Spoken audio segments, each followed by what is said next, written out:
আল্লাহ বলেন, তোমাদেরকে আমি আল্লাহ অনর্থক বানাই নাই, এ মানুষ তোমাদেরকে অহেতুক বানাই নাই।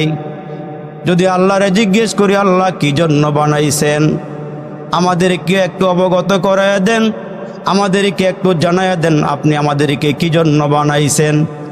আল্লাহ পাক রব্বে কারিম বলেন, ওমা খলাকতুল জিন্না ওয়াল ইনসা ইল্লা লিয়াবুদুন।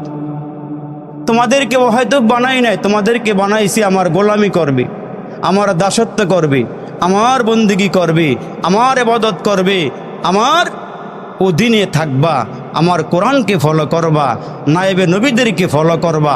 আমি আল্লাহ তোমাদেরকে এই জন্যই দুনিয়াতে পাঠাইছি। এখন আল্লাহরে জিজ্ঞেস করি, আল্লাহ কতক্ষণ ইবাদত করব? 1 ঘন্টা 2 ঘন্টা ওয়াজ শুনলেই হবে না আরো বেশি ইবাদত করতে হবে? আল্লাহ বলেন, অবুদু রব্বাকা হাত্তা ইয়াতিয়াকাল ইয়াকিন। প্রত্যেকটা মানুষকে মৃত্যু আসার আগ পর্যন্ত ইবাদত করতে হবে। জোরে কোন সুবহানাল্লাহ।